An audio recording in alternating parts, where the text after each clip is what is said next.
प्रमादेन हतम श्रुतम, प्रमाद पूर्वक जो कुछ सुना जाता है वो नष्ट हो जाता है। प्रमाद शून्य होकर के सुनना चाहिए। काल रूपी सर्प के भय से मुक्ति दिलाने के लिए श्रीमद् भागवत शास्त्र को श्री सुखदेव जी ने अपने मुखारविंद से प्रकट किया। अंतःकरण की शुद्धि का श्रीमद् भागवत कथा श्रवण से बढ़कर के दूसरा कोई साधन नहीं है। जन्म जन्मांतर में बहुत विशेष पुण्य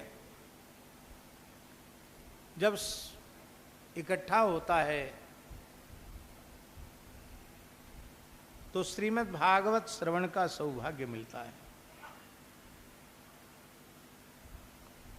यह भागवत की कथा देवताओं को भी दुर्लभ है।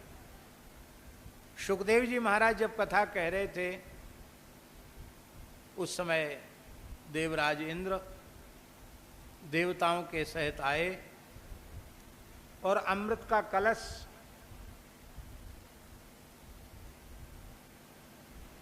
सुखदेव जी और परीक्षित जी के मध्य स्थापित कर दिया और प्रार्थना की,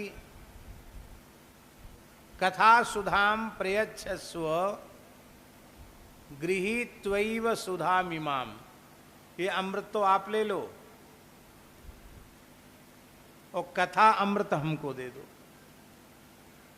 कथा रूपी अमृत हमको पिला दो। सुखदेव जी ने देवताओं को कथा नहीं सुनाई। क्यों? क्योंकि ये कथा के श्रोता नहीं थे, ये कथा के व्यवसायी थे। व्यवसायी जानते हो ना, कथा का लेन देन। अमृत ले लो, कथा दे दो। माताजी इसका आशय यह है, कथा का सौदा करने वाले न कथा सुनने के अधिकारी हैं न कथा कहने के अधिकारी। कथा का कोई सौदा नहीं होता। अमृत बड़ी दुर्लभ वस्तु है और वह अमृत कथा के अमृत के आगे कांच के टुकड़े के जैसा है। क्व कथा क्व सुधा लोके क्व काचः क्व मणिर्महान् ब्रह्मरातो विचार्यैवं तदा देवान् जहास। कहाँ तो यह दिव्य कथा का अमृत, कहाँ यह तुम्हारा स्वर्ग का तुच्छ अमृत। जैसे कांच के टुकड़े में और मणि में बराबरी संभव नहीं, ऐसे ही तुम्हारे स्वर्ग के अमृत में और कथामृत में बराबरी संभव नहीं है। संत दरियाब जी ने तो बड़ी सुंदर बात कही। सब अमृत बातों का बात, सब अमृत बातों का बात।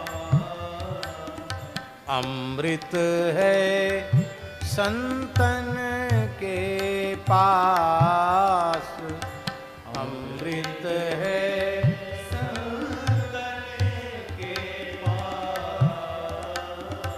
अमृत दरिया कथा अनंत, अमृत दरिया कथा अनंत।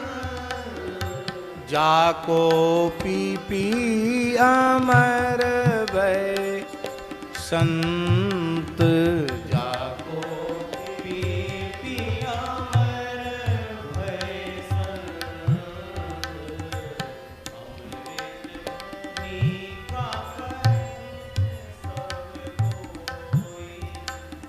पिए बिन अमर न होई,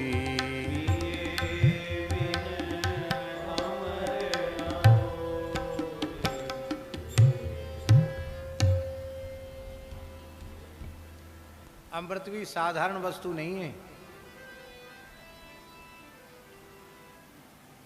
भगवान को 4 अवतार लेने पड़े अमृत के लिए।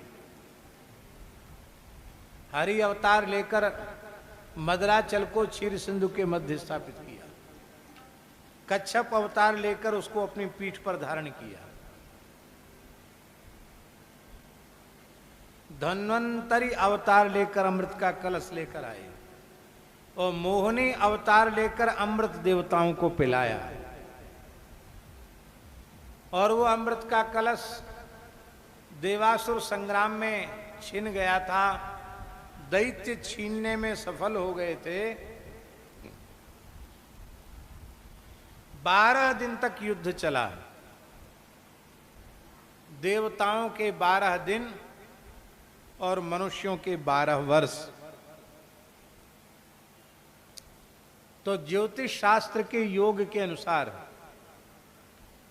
कुछ उज्जैन में गिर गई, कुछ हरिद्वार में गिर गई, कुछ नासिक में गिर गई। तो वहां आज भी महाकुंभ पर्व होता है। अभी प्रयाग कुंभ पर्व था, बहुत बड़ा। पूरे देश से श्रद्धालु लोग वहां कुंभ स्नान करने के लिए गए थे। हम ये बात इसलिए कह रहे हैं कि अमृत की कुछ बूंदें छलक जाने से उस तीर्थ की, उस योग की इतनी महिमा बढ़ गई। अमृत कोई साधारण वस्तु तो नहीं।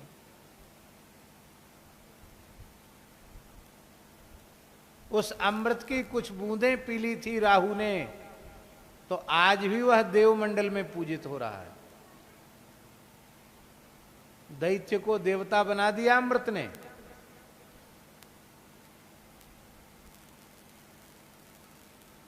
वह अमृत भी कथामृत के आगे तुच्छ है। अब आप विचार कर सकते हैं कथामृत की कितनी महिमा है। उस अमृत को पीकर अमर जरूर होते हैं, पर वो अमर सदा सर्वदा के लिए नहीं है। महाप्रलय में सब नष्ट हो जाता, अमर कहां रह गए। देवता अमर हैं, पर पुण्य क्षीण होने के बाद धरती पर आते हैं कि नहीं आते। वो अमरत्व तो भी एक प्रकार का धोखा है। उनकी अविद्या का नाश नहीं, उनके अज्ञान का नाश नहीं, उनके विकारों का नाश नहीं। किस बात का अमृत। पर कथामृत का पान करने वालों की अविद्या नष्ट हो जाती है, उनका अज्ञान नष्ट हो जाता है, उनके विकार नष्ट हो जाते हैं। वे मरने के बाद मुक्त नहीं, वे तो जीते जी मुक्त हो जाते हैं। इसलिए भैया सच्चे अमृत के रूप में धरती पर 2 ही हैं, एक तो नामामृत और दूसरा कथामृत। धन्यास्ते कृतिनः पिबन्ति सततम श्री राम नामामृतम। नामामृत और कथामृत। गोपियां कह रही हैं तब कथामृतम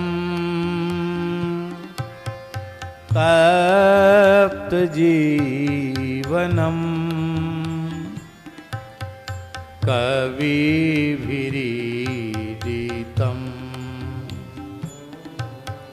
कल्मषापम्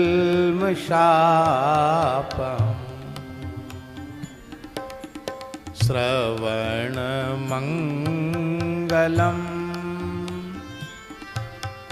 श्रीमदाततम्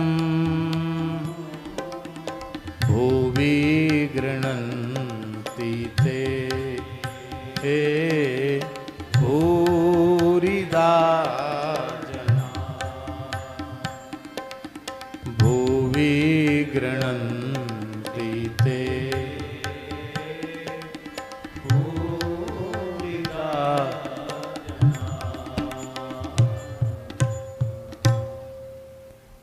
तब कथामृतम। तब कथा एव अमृतम, आपकी कथा ही अमृत। तो कथामृत कैसा है। तप्त जीवनम, विषय के ताप से, अविद्या के ताप से तपाए हुए जीवों को नव जीवन देने वाली कथा है। तब तक मनुष्य को नया जीवन प्राप्त नहीं होता जब तक कि वह श्रद्धा पूर्वक कथा का श्रवण नहीं करता। दूसरा अर्थ, अमृतम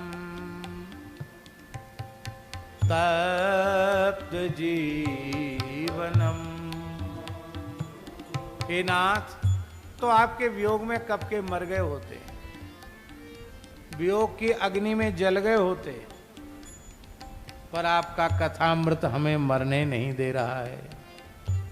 विरह के ताप से तपे हुए को मरने नहीं देता कथामृत।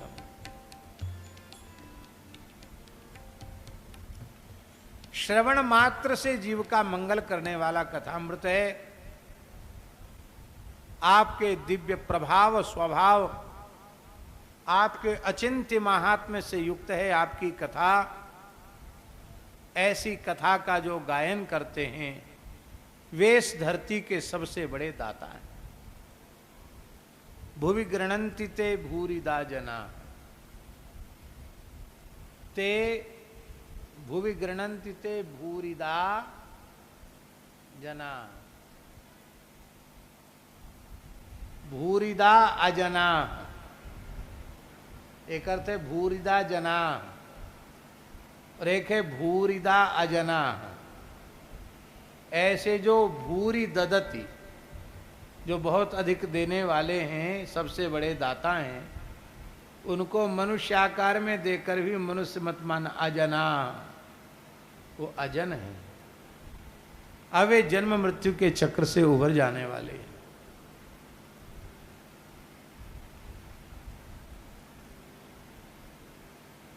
ये भागवत की कथा देवताओं के लिए भी दुर्लभ है। राजा ऋषि परीक्षित का कथा श्रवण से मोक्ष हो गया। उनके मोक्ष को देख करके ब्रह्मा जी को बड़ा आश्चर्य हुआ। युवावस्था में तक्षक नाग के डसने से परीक्षित की मृत्यु हो रही है और वो सीधे भगवान के धाम को जा रहा है। हमारे यहाँ शास्त्रों में माता जी लिखा है कि अस्वाभाविक रूप से मृत्यु होती है तो गति नहीं होती। विष खा करके मरे, अग्नि में जल करके मरे, पानी में डूब करके मरे, पहाड़ से गिर करके मरे, फांसी लगा करके मरे, इसको आत्महत्या कहते हैं, अस्वाभाविक मृत्यु। इस प्रकार की मृत्यु में सांप के डसने से मृत्यु हो तो गति नहीं होती। उसके लिए भी हमारे यहाँ पुराणों में क्या क्या करना चाहिए वो सब लिखा हुआ है।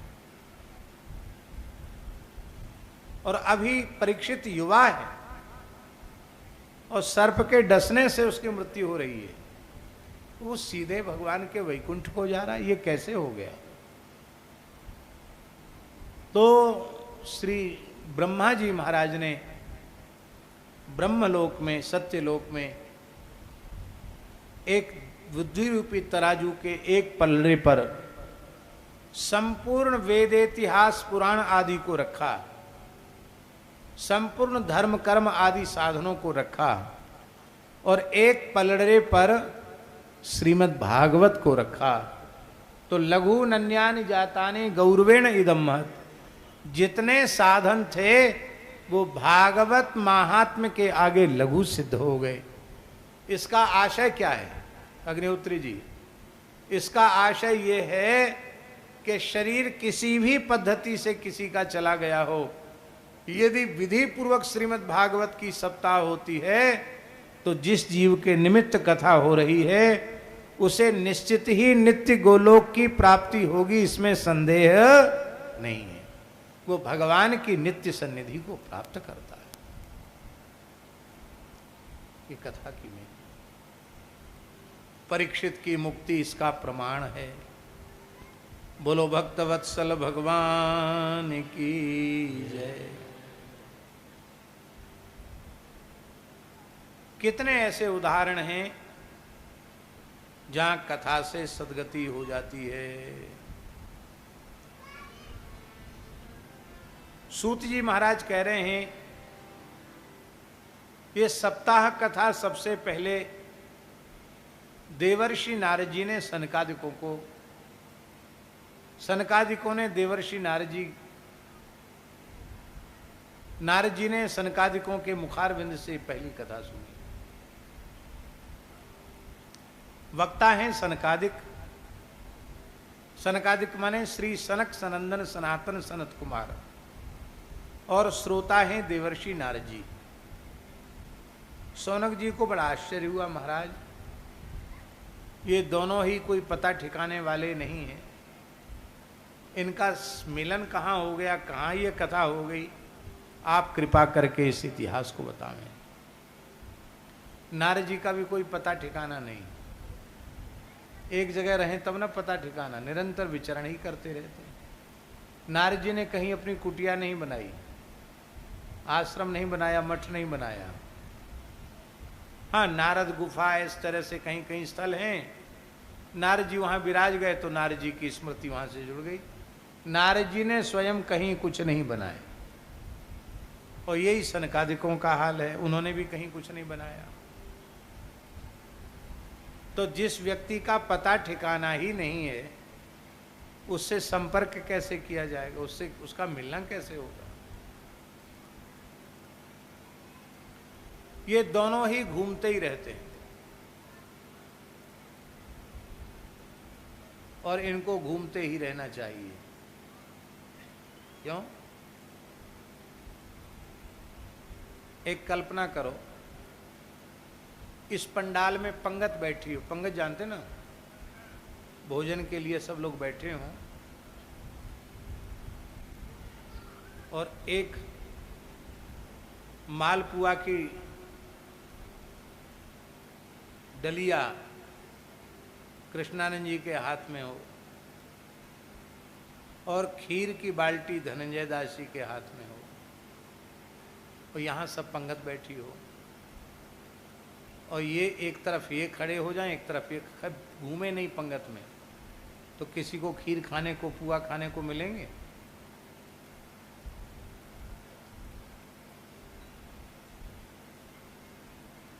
परिवेषण कर्ता को घूमते रहना ही चाहिए। ये कथा सुधा का परिवेषण करने वालों को भी एक जगह नहीं रहना चाहिए। जहां भूखे प्यासे बैठे हैं वहां जाकर उनको खिलाना पिलाना चाहिए। परोसने वाले खड़े रह जाएंगे तो पंगत में लोग भूखे रह जाएंगे। दोनों ही विचरण करने वाले, दोनों हरिगुण गान करने वाले हैं। श्री नारद जी और सनकादिकों का मिलन बद्रिकाश्रम में हुआ। बद्रिकाश्रम माने बद्री नारायण। ये हिमाचल प्रदेश भी हिमालय का ही क्षेत्र है। बद्रिकाश्रम हिमालय है, इसलिए उत्तराखंड और हिमाचल ये दोनों एक ही भाग हैं। उत्तराखंड भी हिमालय का भाग है, और हिमाचल तो हिमाचल है ही, ये भी हिमालय का ही भाग है। और ये